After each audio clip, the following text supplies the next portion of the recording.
Health officials say that Ebola is transmitted when someone comes in contact with body fluids of a person who has symptoms. But is it possible that Ebola will mutate and eventually spread through the air? Joining me now is David Sanders. He's a virologist and associate professor at Purdue University.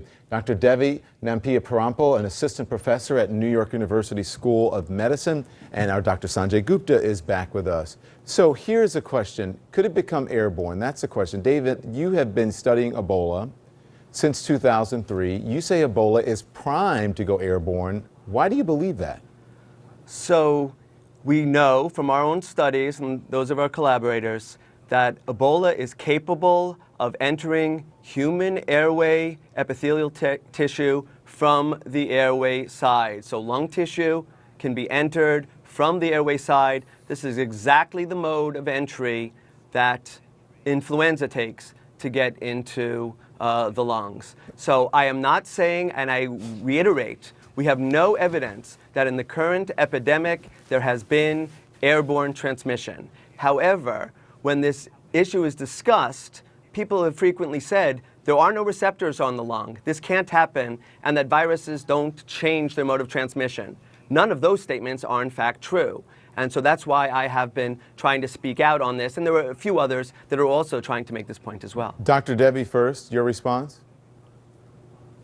Well, in theory, it's possible. I mean, this happens with bacteria and with other infectious diseases. You know, we come up with antibiotics and other treatments to fight bacteria, and then we face drug resistance, where they basically figure out what our immune systems, what our drugs are doing, and try to figure out ways to fight that.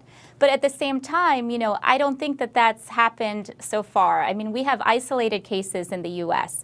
We have isolated cases in places outside of West Africa. But if this virus had figured out how to go airborne, we would see that spread much, much faster. Dr. Sanjay Gupta, I want to hear what you have to say about this, because it's very scary if that indeed, if it's a possibility, but there's no evidence that it's happened. No evidence that it's happened, and some people have said there's 0% chance that it will happen. I know Dr. Sanders takes issue with that, so saying it's not 0%.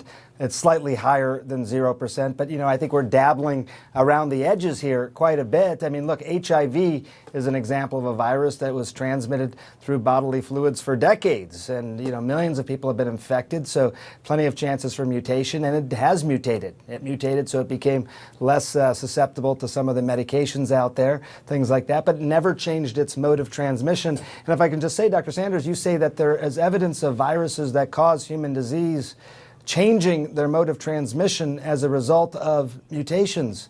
What viruses are you talking about? I'm talking about influenza A.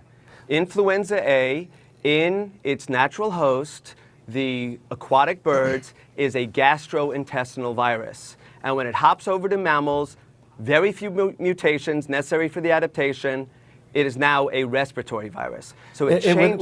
Within humans, though, right now in a situation like this where it's already transmitting via bodily fluids in humans and then mutating to go airborne, has there been a case like that where it's within humans, within a particular species already? Within a particular species, yes, there are changes within particular species, not for humans. But the example of HIV is really not a very fair one. We know where the receptors are for HIV. They are only present on cells of the immune system. There are no receptors in the lung. There is zero possibility for HIV to go into the lung. We even know if we introduce HIV artificially into the lung, it doesn't even go out into the airway. It goes towards the bloodstream, as it should, because that's where its targets are. So HIV is not a good comparison. Its receptors are not there. We know that Ebola's receptors are on the airway tissue, and therefore that's one of the requirements necessary for Ebola to be transmitted by a respiratory route. There are other requirements, and so those other requirements may have to do with how well it survives desiccation. Can it be transmitted on particles of a certain size? Yeah. But we know that those things can be affected by mutation as well. I don't know how many mutations. I don't know how likely it is.